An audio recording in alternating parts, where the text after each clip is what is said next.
What is a free good? सही है। Free good कौन सा गुड होता है सर? आपके सामने है कि free Right. Samples of a new product. सही है, ये हमारा जो है वो फ्री गुड नहीं, क्योंकि आप एक मार्केटिंग टेक्टिक है जिससे आप चाह रहे हैं कि आपका जो है वो मेन प्रोडक्ट की तरफ लोग आए। Health services provided by the state. सही है सर, इसे हम कहते हैं पब्लिक गुड। ठीक है। सेकंड हैंड क्लोथिंग, सर ये तो प्राइवेट गुड है, आपको सामान बेचना है मार्केट में। सही है। सनलाइट। सही है, सनलाइट क्या है? फ्री गुड है। A firm is deciding whether to produce X or good Y for the next 5 years. The predicted revenue for good X is 20,000 per year and for good Y it is 18,000 per year. सही है। What is the opportunity cost of producing good X? सही है। अच्छा भाई, अब हमने क्या बोला भाई, नेक्स्ट 5 years की बात करनी है, तो 20,000 मल्टीप्लाई बाय 5, तो ये कितना हो गया आपका? 1 लाख हो गया। सही है। और 18,000 मल्टीप्लाई बाय 5, ये कितना हो गया आपका? 90,000 हो गया। सही है। तो इसका मतलब सर क्या है, अगर मैं एक्स को प्रोड्यूस करता हूँ तो इसका मतलब मुझे क्या छोड़ना पड़ेगा? मुझे ये पूरा छोड़ना पड़ेगा। ठीक है। तो मुझे 90,000 छोड़ना पड़ेगा। The diagram shows the production possibility curve for an economy. What is the reason for the economy moving from point M to point N? सही है। आप पॉइंट M से कहाँ पे चले जा रहे हो? आप पॉइंट N की तरफ आ रहे हो, तो ऐसा क्या हुआ है देख लेते हैं। Decrease unemployment. अगर तो अनएम्प्लॉयमेंट होता ना सर, तो होता पता है क्या आपके पास जो है वो अंडर द पीपीसी जो है वो एक पॉइंट आया था। ठीक है। Improvement in technology use to produce good x. Sir इससे पता है क्या होता है? इससे हमारे पास आता है शिफ्ट आता। इससे क्या आता है हमारे पास? शिफ्ट आ रहा होता। ठीक है। आगे चलते हैं, हमारे पास increase productivity of workers producing good X. सही है। अगर हम लोग जो है वो प्रोडक्टिविटी इंक्रीज करेंगे तो इससे भी सर क्या आएगा? शिफ्ट आएगा आउटवर्ड्स। ठीक है। चलें। तो increase resource allocation of the production of good x. Sir मैंने रिसोर्स एलोकेशन ही करी है, पहले मैं यहाँ पर ऑपरेट कर रहा था, अब मैं कहाँ पे ऑपरेट कर रहा हूँ? अब मैं यहाँ पे ऑपरेट कर रहा हूँ। ठीक है। चलें। तो डी आंसर है। What is not held constant when drawing a demand curve for a good और सर्विस? भाई देखो, एक चीज याद रखो, नॉट हटा दो। अब बताओ, व्हाट इज हेल्ड कांस्टेंट? क्या क्या चीजें कांस्टेंट रहती है जब आप जो है वो क्या करते हो? डिमांड कर्व बनाते हो। हम्म। तो सर कंज्यूमर की इनकम कांस्टेंट रहती है, क्योंकि डिमांड का जब आप बना रहे हो तो सिर्फ जो है वो प्राइस जो है वो सर क्या होती है? चेंज होती है। टेस्ट एंड प्रेफरेंसेस कांस्टेंट है। सब्स्टिट्यूट की प्राइस जो है वो कांस्टेंट है। तो what is not held constant? D, price of the good और सर्विस, क्योंकि वो जो है वो चेंज हो रही होती है, वो कांस्टेंट नहीं रहती है।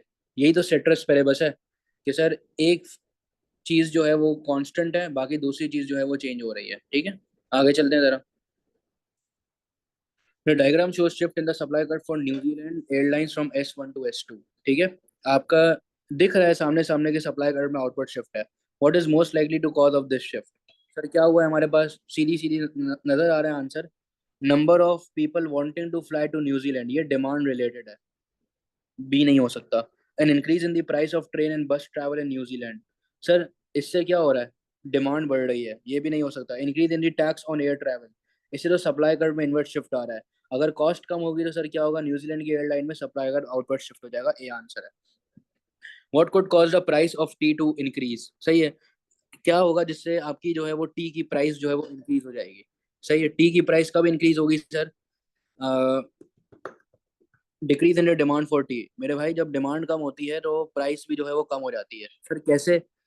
ये देखिए ना, एक कर्व अगर आपके सामने है, डिमांड है, सप्लाई है, ये प्राइस आ गई, ये क्वांटिटी आ गई।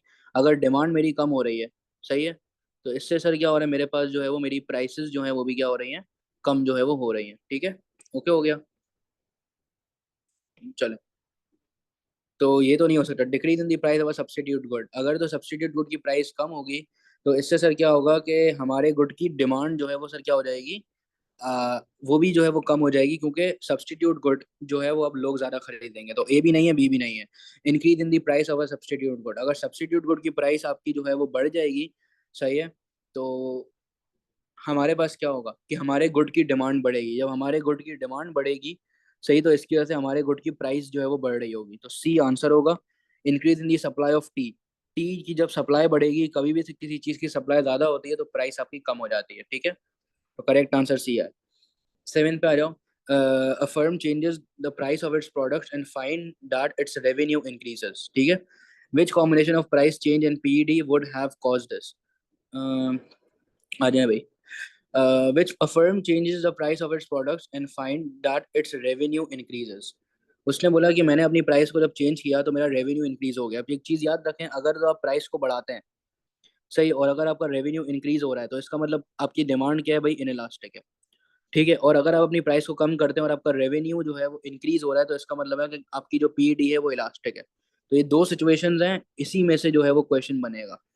आ जाए, प्राइस क्या हो रही है हमारी, फॉल बिटवीन 0 and 1, नहीं, price falls PD equal to 1। Sir ये तो आपका पीडी यूनिटरी है, ये तो सेम चेंज आएगा, ए भी नहीं हो सकता, बी भी नहीं हो सकता। प्राइस बढ़ी, यस सर, बिटवीन 0 and 1, ये हो सकता है हमारे पास कि प्राइस बढ़ रही है, ठीक है, और हमारे पास क्या है, 0 and 1 के बीच में है। इसका मतलब क्या हुआ, पीडी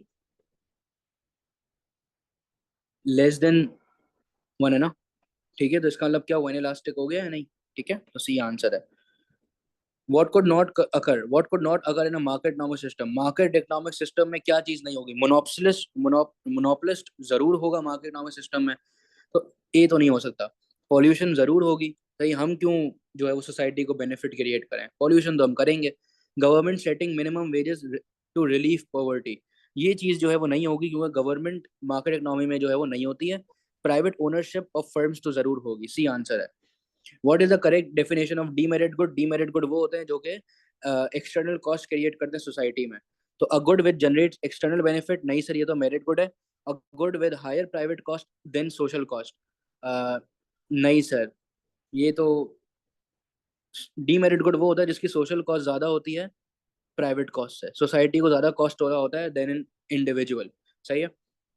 अच्छा, a good which is more harmful to consumer than they realise, yes sir, ज्यादा खतरनाक है, जितना कंज्यूमर को लग नहीं रहा उतना ज्यादा खतरनाक ये गुड है। A good which provides no cost to third party, sir ये आपका मेरिट गुड है। Within the same firm one employ is paid a higher wage than another employ, सही है।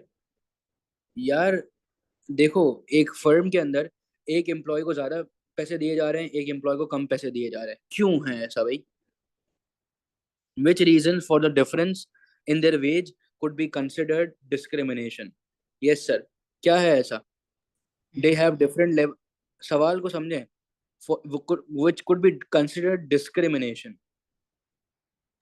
As sir, age. क्योंकि discrimination हमेशा होता है race, colour, age और कास्ट में होता है, ठीक है। अगर कोई एजुकेशन लेवल का डिफरेंट है तो एजुकेशन लेवल है तो वो डिस्क्रिमिनेशन नहीं है, वो उसकी अपनी स्किल है, ठीक है, तो बी नहीं हो सकता। They have different levels of productivity, अब जो आप प्रोडक्टिव हो, आपकी स्किल ज्यादा है, आप अच्छे से काम कर रहे हो, तो ये डिस्क्रिमिनेशन नहीं है। They have different levels of work experience, experience discrimination नहीं है, एक्सपीरियंस डिस्क्रिमिनेशन क्या है कि एक की जो है वो एज कम थी तो उसको कम पैसे मिले, एक की एज ज्यादा थी तो उसको ज्यादा पैसे मिल गए, ठीक है, चलें।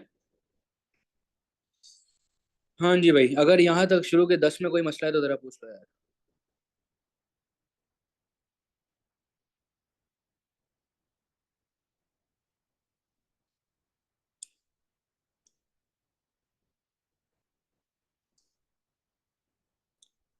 ठीक है भाई, चले आ जाए। Diagram show demand and supply of labour for a firm. The initial wage rate is given by WO, and the equilibrium quantity of labor employed is LO. A trade union that represent all of the worker negotiate a rise in the wage rate to W1. बोला भाई लगा दो, क्या लगा दो भाई, national minimum veg लगा दो। What is the amount of unemployment that results from this wage rise? भाई आप खुद सोचो कि हमारे पास सर क्या आ चुका है, अब अपने पास जो डिमांड फॉर लेबर है वो इतनी है बाय फर्म्स, और हमारे पास जो लेबर आ चुका है मार्केट में काम करने के लिए वो इतना है। तो ये पूरा जो डिफरेंस है that is your what, unemployment, ठीक है। तो करेक्ट आंसर क्या हो गया आपका,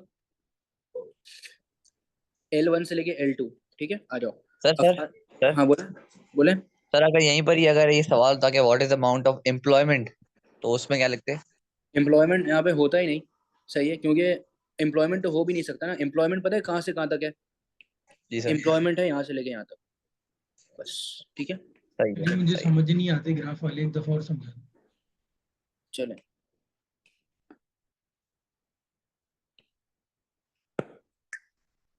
सर ये क्या लगा दिया इसने, सबसे पहले तो अपने को पता करना है कि लगाया क्या है इसने, इसने लगा दिया है नेशनल मिनिमम वेज लगा दिया है, ठीक है। ये मेरे पास क्या आ चुकी है सर, ये मेरे पास आ चुकी है डिमांड फॉर लेबर। सब छोड़ दो, याद रखो ये है, लेट सपोज ये मिनिमम प्राइस का कर्व है, छोड़ दो, लेबर मार्केट का कर्व ही नहीं है, ये सिंपल डिमांड का कर्व है जो मिनिमम प्राइस वाला था। तो वहां पे क्या करते थे, एक जगह पे डिमांड फॉर लेबर, एक जगह पे डिमांड लिखते थे, एक जगह पे सप्लाई लिखते थे, ऐसा है या नहीं? ठीक है। अच्छा, मार्केट में क्या हो रहा है, सरप्लस हो रहा है। कभी भी मार्केट में सरप्लस होगा, ये सरप्लस ये रिप्रेजेंट करता है अनएम्प्लॉयमेंट। क्या रिप्रेजेंट करता है? अनएम्प्लॉयमेंट रिप्रेजेंट करता है। ठीक है। हमेशा लेबर मार्केट के अंदर कभी भी सरप्लस आ रहा है तो ये क्या रिप्रेजेंट करेगा? अनएम्प्लॉयमेंट। ठीक है भाई, ओके हो गया? जी सर। चले, अब हम आगे चलते हैं। A farmer introduces machinery to help workers at harvest time. सही है। The farmer also reduces the number of workers by 50%। As a result the total harvest increases by 25%। ठीक है। अच्छा, what has happened? Sir farmer ने reduce कर दिया number of workers by 50%। अच्छा, इससे हुआ क्या? इससे आपने वर्कर कम करे, हार्वेस्टिंग जो है वो बढ़ गई, आउटपुट जो है वो बढ़ गया। तो इसका मतलब है सर कि हमारे पास लेबर प्रोडक्टिविटी जो है वो इंक्रीज हो चुकी है। सही है। और प्रोडक्शन भी इंक्रीज हो चुका है। सही है, डिक्रीज नहीं है ना यार। चलो, a firm has fix cost of dollar लेकिन 20। हाँ बोले। सर लेकिन उसमें लिखा हुआ है कि वर्कर्स उसने रिड्यूस कर दिए हैं, वर्कर रिड्यूस कर दिए ना। तो तो मशीनरी आई ना। सर इसने तो कहीं भी सर देखो, हुआ क्या हमारे पास कि इसने इंट्रोड्यूस किए हैं मशीनरी। ठीक है। हाँ। और आगे क्या लिखा हुआ है? एक छोटे से दो वर्ड लिखे हुए हैं, टू हेल्प वर्कर्स, वर्कर्स को अच्छा। हेल्प करने के लिए। ठीक है। चले, a firm has fixed cost of $20 and the following total variable cost. What happens to average total cost over this output range? अच्छा भाई, फिक्स कॉस्ट 20 है, मतलब 40 प्लस 20 कितना हो गया? 60। 60 प्लस 20 कितना हो गया अपना? 80। 80 प्लस 20 कितना हो गया अपना? 100। 100 प्लस 20 कितना हो गया अपना? 120। अब क्या निकालना है? एवरेज टोटल कॉस्ट निकालनी है। तो एवरेज टोटल कॉस्ट का फॉर्मूला क्या होता है? एवरेज टोटल कॉस्ट का फॉर्मूला होता है total cost divided by quantity. सही है। तो 60 divide by 10, 80 divide by 20, 100 divide by 30 and 120 divide by 40। सही है। चले, तो 60 डिवाइड बाय 10 6 होता है, 80 डिवाइड बाय 20 4 होता है, 100 divide by 30 is 33.33 something, sorry 3.33 something. 3.3। सही है। और 120 डिवाइड बाय 40 कितना होता है यार? 3 होता है। सही है। तो इट फॉल्स कंटिन्यूसली। जी सर, क्या हो सकता है? सर ए ही It होगा। यही लग रहा है, क्योंकि इट फॉल्स देन राइजेस, नहीं इट राइजेस कंटिन्यूअसली, नहीं इट राइजेस देन फॉल्स, नहीं इट फॉल्स कंटिन्यूअसली। ठीक है। The table shows the cost and output of a firm. What is the average fix cost of the firm? Average fix cost का formula क्या है? Total fix cost divided by quantity. सही है भाई। चले भाई, क्या करेंगे भाई अपन?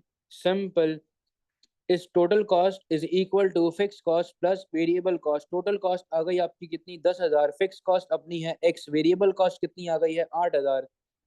सही है। x की वैल्यू कितनी आ गई अपनी? 2,000। सही है। ठीक हो गई बात?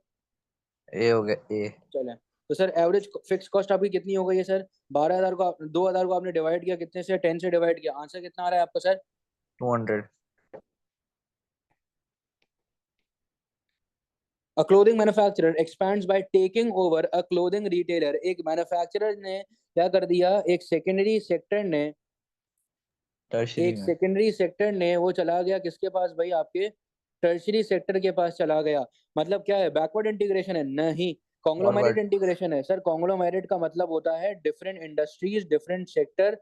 सही है। तो बी भी नहीं है, ए भी नहीं है। हॉरिजॉन्टल इंटीग्रेशन का मतलब ये होता है कि सर सेम इंडस्ट्री और आपका जो है वो सेम सेक्टर। ठीक है। Forward vertical integration, yes sir, C क्यों आंसर होगा आपका? क्योंकि सर हमारे पास सर क्या है? सेम इंडस्ट्री है और डिफरेंट सेक्टर भी है, और सेकेंडरी सेक्टर से आप जा रहे हो टर्शरी सेक्टर पे। अच्छा, what is likely to happen if a previously competitive market? सही है। Previously competitive market becomes a monopoly. पहले एक मार्केट थी, बड़ी कंपेटिटिव थी, मतलब सर क्या था? Perfect competition. परफेक्ट कंपटीशन होता है एक मार्केट के अंदर, तो आपके पास जो है वो बैरियर्स टू एंट्री जो है वो बहुत ही ज्यादा जो है वो कम होते हैं, ठीक है। पर अगर वो मोनोपोली बन जाएगी, अगर वो मोनोपोली बन जाएगी तो अब वो किसी को भी जो है वो आने नहीं देगी, मतलब बैरियर्स टू एंट्री जो है वो स्ट्रिक्ट हो जाएगा, मतलब इंक्रीज हो जाएगा। या तो सी या तो डी, ए या बी आंसर नहीं हो सकता। हमेशा एलिमिनेशन मेथड को इस्तेमाल करेंगे। आप लोग पहले आइडेंटिफाई कर लिया करेंगे क्या आंसर नहीं है, हो ही नहीं सकता, उसको हटा दिया करें अपने पास से ताकि ऑप्शंस कम हो जाए। Economy of scale, sir economy of scale क्या हो जाएगा, डिक्रीज होगा? नहीं सर, क्योंकि आपकी क्या हो रही है, क्वांटिटी बढ़ रही है, आपकी क्या हो सकती है, ये इंक्रीज हो जाएगी, ठीक है। Size of the firm decrease होगा? नहीं सर, इंक्रीज हो जाएगा। सही है, तो करेक्ट आंसर यहाँ पे जब सब फॉल जहाँ पे कर रहा है वो कौन सा है आपका, डी। सही है भाई, आगे चलते हैं। Which macroeconomic aim if achieved is most likely to increase government का बजट सरप्लस। कभी भी गवर्नमेंट के बजट सरप्लस की बात करते हैं तो हम ये बोलते हैं कि टैक्स ज्यादा है और गवर्नमेंट की स्पेंडिंग कम है। अगर तो गवर्नमेंट का मैक्रो इकोनॉमिक अचीव हो गया, सही है, तो क्या ऐसी चीज है जो कि गवर्नमेंट के बजट सरप्लस को जो है वो इंक्रीज कर सकती है? सही है, लो इन्फ्लेशन। सर आपको बजट सरप्लस को इंक्रीज करना है, मतलब आपको बेसिकली जो है वो अपनी इकोनॉमी के अंदर टैक्स रेवेन्यू इंक्रीज करना है। और टैक्स रेवेन्यू कब बढ़ेगा, जब हमारी इकोनॉमी में सर क्या होगी, फुल फुल एम्प्लॉयमेंट। एम्प्लॉयमेंट होगी। इनकम ज्यादा है तो टैक्स भी जो है वो आप ज्यादा पे करोगे। आगे चलते हैं। The table shows the income tax rate paid by the worker at different levels of income in selected years for a developed economy। सही है, इनकम बैंड, सही है, ये आपका इनकम का बैंड है। सही है, आगे चलते हैं। अच्छा, किसने क्या बोला है, टैक्स रेट ईयर 1 में था आपका 10%, 20 ये, और ईयर 2 में हमने सर क्या कर दिया, थोड़ा सा टैक्स रिलीफ जो है वो हमें नजर आ रहा है, ठीक है। What is most likely to have been in the economic objective of a government in changing the tax rates between year 1 and year 2? क्या था सर गवर्नमेंट का macro economic objective? Sir B लग रहा है। सही है, गवर्नमेंट का macro economic objective ये था कि बेसिकली उनको सर क्या करना था, उनको जो पुअर थे उनकी इनकम को सर क्या करना था, बढ़ाना था, ताकि सर क्या कर सके वो लोग जो है वो रीडिस्ट्रीब्यूशन, मतलब इनकम इनइक्वालिटी को सर क्या करना था, उनको कम कर देना था, ठीक है सर। तो बी आंसर है। A government attempts to raise economic growth with a policy of reduce interest rate। reduce interest rate जहन में फौरन से आ गई कौन सी पॉलिसी, एक्सपेंशनरी मॉनेटरी पॉलिसी, ठीक है। Which other government objective is most likely to help in the short run? जी सर, अगर आप एक्सपेंशनरी मॉनेटरी पॉलिसी लगाओगे तो कौन सा इकोनॉमिक ऑब्जेक्टिव फौरन से अचीव हो जाएगा? सर आपने एक्सपेंशनरी मॉनेटरी पॉलिसी लगाई, इसका मतलब मनी सप्लाई ज्यादा है, इसका मतलब क्या हुआ कि लोग जो है वो कंजम्पशन ज्यादा कर रहे हैं, जिसकी वजह से एग्रीगेट डिमांड बढ़ रहा है, जिसकी वजह से डिमांड फॉर लेबर जो है वो बढ़ रहा है, जिसकी वजह से अनएम्प्लॉयमेंट क्या हो रही है, कम हो रही है। तो सर क्या हुआ, ए आंसर हो गया। दूसरी बात सर, डी क्यों नहीं हो सकता, ट्रेड डेफिसिट रिड्यूस नहीं होगा, मनी सप्लाई ज्यादा होगी, लोग इंपोर्ट्स जो है वो ज्यादा कर रहे होंगे, तो डेफिसिट और ज्यादा बढ़ जाएगा। Reduce income inequality, sir economic growth होगा तो इनकम इनइक्वालिटी जो है वो सर क्या हो जाएगी, इंक्रीज हो जाएगी। प्राइस स्टेबिलिटी, नहीं सर, प्राइस लेवल्स जो है वो सर क्या हो जाएंगे आपके जो है वो उल्टा बढ़ जाएंगे। इन्फ्लेशन आप एक्सपीरियंस करने वाले हो, हाइपर इन्फ्लेशन, क्योंकि आपके पास इनफ रिसोर्सेज नहीं है। सही है। What is the definition of supply side policy? Supply side policy का मेन मकसद क्या है, एग्रीगेट सप्लाई को इंक्रीज करवाना। तो a policy design to decrease inflation, नहीं, मेन मकसद जो है वो ये जो है ना, ये डिक्रीज अनएम्प्लॉयमेंट हो गया, ये दोनों पॉलिसीज यहाँ पे लगती है डिमांड साइड पॉलिसीज। सही है, सप्लाई साइड पॉलिसी जो इसलिए लगाई जाती है ताकि सर क्या कर सको कि आप जो है वो अपनी प्रोडक्टिविटी को इंक्रीज कर सके, ठीक है। चलें भाई, यहाँ तक देख ले बेटा, 20 सवाल तक कोई मसला है तो जरा बताएं।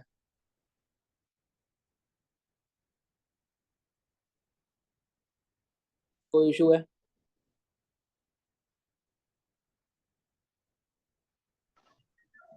सर अगर कोई भी क्या कहते हैं डिमांड या सप्लाई का में अगर शिफ्ट आता है तो वो नॉन प्राइस फैक्टर्स की वजह से होता है ना। जी सर। ठीक है सर।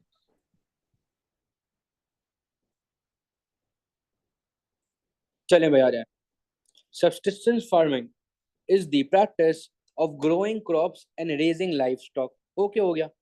अच्छा, sufficient only for one's own use without any surplus for trade. Why is it difficult for a government to measure economic growth in economy based on subsistence farming? क्यों जीडीपी को calculate करना is very much difficult? Reason ये है कि sir, ये बड़ा अच्छा सवाल है, बल्कि farmers have sir low subsistence में रेट। तो वो, जी बोले। सर मैं तो बोल रहा था कि सब्सिस्टेंस में वही होता है ना कि आप खुद ग्रो करते हो, आप खुद खाते हो, तो ये होगा ना आंसर जी इसका। सर, सब्सिस्टेंस फार्मिंग वही होता है कि आपका मेन मकसद क्या है कि आपको अपने जो है वो घर को क्या करना है भाई। आप वीट इसलिए प्रोड्यूस अपने करें ताकि सर्वाइवल के आप लिए। इस्तेमाल कर सको। सही, आपने चावल इसलिए प्रोड्यूस करें ताकि आप उसे जो है वो इस्तेमाल कर सको, ठीक है। अच्छा, अब गवर्नमेंट क्यों नहीं कर पाती भाई इकोनॉमिक ग्रोथ को मेजर? क्योंकि जब तक गवर्नमेंट देखती है कि आउटपुट कितना प्रोड्यूस हुआ है, ये भाई साहब फैमिलीज जो है वो खा ही लेती हैं, कुछ होता ही नहीं है। जैसे ही कोई भी प्रोड्यूस हुआ, फैमिली ने खा लिया। अब आउटपुट कैसे प्रोड्यूस, आउटपुट आउटपुट को कैसे मेजर करोगे? सही है। अब देखो ये बात है ना यहाँ पे, सही है कि size of harvest is dependent on the weather, but it is not linked with the question. The question is के डिफिकल्ट क्यों है गवर्नमेंट के लिए टू मेजर इकोनॉमिक ग्रोथ?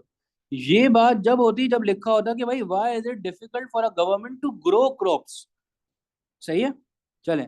और ये जब होता डी, जब लिखा होता why is it easy for government to measure economic growth. सही है। What is necessary for a worker to be classified as unemployed? एक अनएम्प्लॉयड वर्कर के लिए क्या क्या चीजें होना जरूरी है? The worker that does not have a paid job. सही है। या तो ए है, या तो बी है, या तो सी है, या तो डी है। The worker is prepared to work. Yes sir. Unemployment की डेफिनेशन क्या है कि भाई a worker who is willing to work but due to some reason is unable to find the job. तो या तो सी या तो D. The worker will accept the current wage rate. Yes sir. ऐसा नहीं वर्कर बोले यार कि नहीं यार हमें तो ज्यादा पैसे चाहिए यार, नहीं ठीक है। होता है ऐसे पाकिस्तान व्हाट इज में। मोस्ट। जी सर होता तो है वैसे। होता तो ऐसे है। सर, अपने यहाँ तो सर विलिंगनेस नहीं है ना यार। हमारे यहाँ तो विलिंगनेस ही नहीं है कि यार क्या यार मेहनत करेंगे तो यार अच्छा खाना नहीं मिलेगा, नहीं मेहनत करेंगे तो यार बना भी सैलानी में नहीं अच्छा रहे। खाना भी मिल जाएगा। सही है भाई, आगे चलते हैं। What is most likely to increase when the rate of inflation gradually changes from 2% to 8% in 1 year? क्या चीज इंक्रीज हो जाएगी सर? आपका बिजनेस का कॉन्फिडेंस लेवल सर, ये तो आपका डिक्रीज हो जाएगा। वो बोलेंगे भाई हमें तो यहाँ पे क्या नहीं करना। Sir D. डी। अच्छा एक मिनट। अच्छा मैं क्या बोल रहा था, लेवल ऑफ बिजनेस कॉन्फिडेंस ये डिक्रीज हो जाएगा क्योंकि आपकी जो है वो इन्फ्लेशन होगी, कंजम्पशन कम होगी, एग्रीगेट डिमांड जो है वो आपकी कम हो रही होगी, तो ये नहीं हो सकता। The real income of fixed income earners, भाई ये तो क्या हो जाएगी, बेचारे ये लोग जो है बड़ा, इनको तो हिट आएगा नेगेटिवली। सही है, तो ये भी डिक्रीज हो जाएगा। The real value of consumer का डेट, सर कंज्यूमर के डेट की जो रियल वैल्यू है वो सर क्या हो जाएगी, वो डिक्रीज हो जाएगी। क्योंकि पहले लाख रुपए उसको देने थे किसी को और सर इन्फ्लेशन रेट था डिक्रीज दो क्यों होगी? परसेंट सर देखिए real value of consumer debt, मैं आपसे 2015 में मैंने आपसे 1 लाख रुपए उधार लिया। सही है, और आज जब इन्फ्लेशन इतनी ज्यादा है मैं आपको 1 लाख रुपए वापस कर रहा हूँ, तो इसका मतलब क्या हुआ कि इतनी इन्फ्लेशन के बाद रियल वैल्यू डेट की बढ़ गई कम हो गई? रियल वैल्यू डेट की सर क्या हो गई, कम हो गई। सही है, आई बात समझ? सही। देखें रियल वैल्यू डेट की क्यों कम हुई, रीजन ये है ना कि आपके सामने जब इन्फ्लेशन बढ़ती है तो रियल वैल्यू ऑफ मनी कम हो जाता है। ठीक है। Cost of updating existing price list, obvious सी बात है सर कि ये मेन्यू कॉस्ट जो है वो सर क्या हो जाएगी आपकी, इंक्रीज हो जाएगी। ए आंसर है। The introduction of a minimum hourly wage in an industry aims to reduce poverty among low paid workers. जी सर, आपने क्या लगा दिया, मिनिमम आवरली वेज लगा दी। सही है, ताकि आप पॉवर्टी को रिड्यूस कर सको लो पेड वर्कर्स के अंदर। What is an advantage to workers of an effective national minimum wage? कि सर वर्कर्स को क्या फायदा होगा? पहली बात, all workers get paid according to their level of productivity. सही है। नहीं sir, according to the level of productivity नहीं होगा। They will be getting same wage despite of their output they are producing, whatever the productivity rate is, whatever the output they are producing is, सही है, you will not be considering that आपको same wage मिलेगी. Firms may look to increase capital equipment rather than labor. सही है sir, firm का बात नहीं करनी है, लेबर की बात करनी है, और ये तो लेबर के लिए डिसएडवांटेज है कि डिमांड फॉर लेबर कम हो जाएगी, तो ए बी तो हो ही नहीं सकता. फिर आते हैं, levels of unemployment become more dependent on wage differences. Sir ये हमारा कैसे होगा यार, कि हमारे पास पहली बात तो ये है कि वेज डिफरेंसेस वगैरह का कोई सीन नहीं है, ठीक है.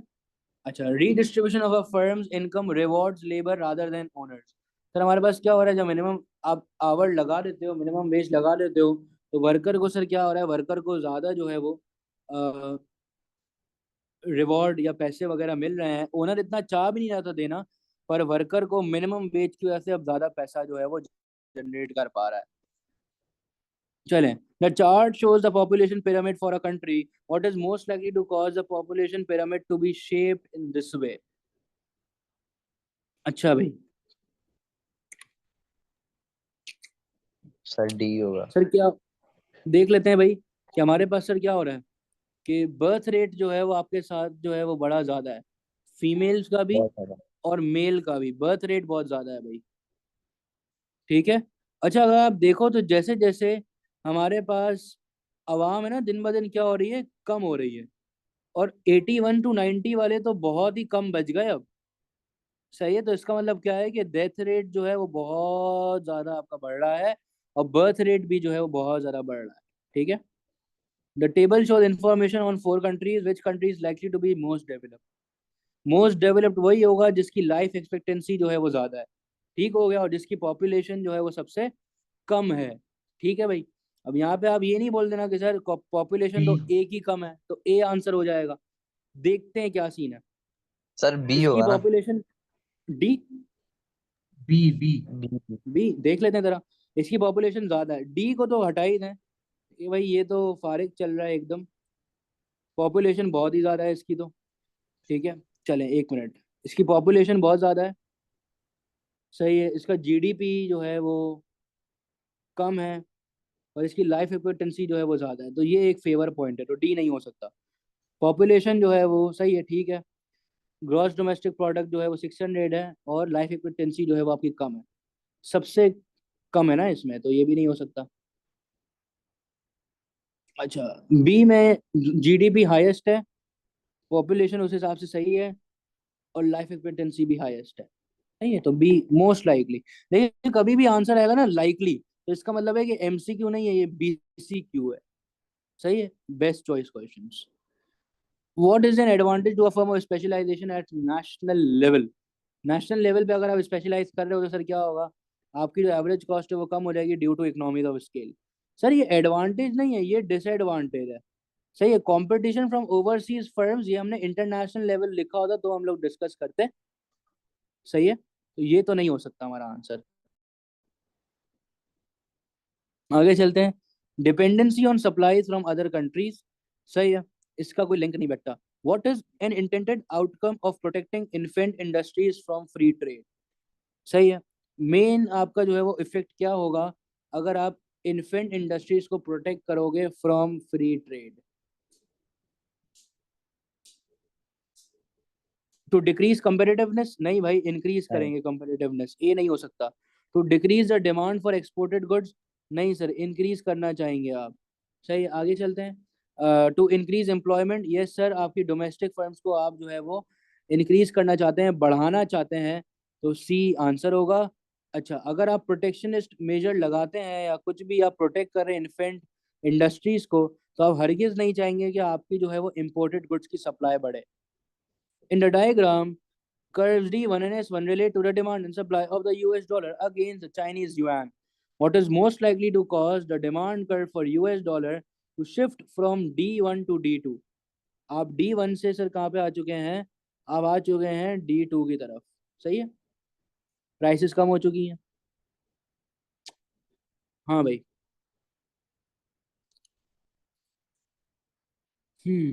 तो सर क्या हो रहा है हमारे पास, कि क्या हुआ ऐसा कि हमारी जो करेंसी की जो वैल्यू है वो सर क्या हो गई है, बढ़ गई है, कम। कम नहीं हुई है, बढ़ गई है। नहीं नहीं, डॉलर ही कम हुई है। सही है। तो यूएस के इंटरेस्ट रेट्स जो हैं D1 से D2 की तरफ चले गए हैं। तो करेंसी की वैल्यू किसकी बढ़ी है, यूएन की बढ़ी है। किसकी बढ़ी है, यूएन की। ठीक है। तो इसका मतलब क्या है, चाइनीज इंटरेस्ट रेट कम हो गया है? नहीं सर, अगर ये कम होता तो हमारे पास जो है वो करेंसी की वैल्यू जो है वो कम हो जाती, हालांकि ज़्यादा है। Faster growth in the US economy, नहीं सर, ग्रोथ होती तो इसकी करेंसी वैल्यू जो है वो ज़्यादा होती। A reduction in the US government budget deficit, इसका कोई लिंक नहीं है, बी आंसर है। भाई इंटरेस्ट रेट कम है यूएस का, यूएस का इंटरेस्ट रेट कम है, मतलब जो है वो फॉरेन इन्वेस्टमेंट जो है वो सर क्या हो जाएगी, कम हो जाएगी। डॉलर की जो डिमांड है वो सर क्या हो रही है, कम हो रही है। करेंसी की क्या हो सप्लाई रही है, कम ज्यादा। हो रही है। Brazil had a balance of payment current account deficit of US $23.5 billion. Which policy is most likely to reduce the current account deficit in Brazil? सही है। क्या हो सकता है भैया, ऐसा क्या काम करें हम लोग, रिड्यूस कर दें rate of income tax, sir इससे तो इनकम बढ़ेगी, इंपोर्ट्स बढ़ेंगे। रिड्यूस सब्सिडीज, सर इससे तो आपके जो है वो सप्लाई कम होगी, एक्सपोर्ट्स जो है वो भी क्या हो रहे होंगे, कम हो रहे होंगे। सर सही है। ए। रिड्यूस टैरिफ्स, सही है, इंपोर्ट प्राइसेस कम हो जाएंगी, इंपोर्टेड गुड्स जो है वो बढ़ जाएंगे। ए डेप्रिसिएशन ऑफ ब्राजील्स करेंसी। ठीक हो गया भाई, समझ आ गया।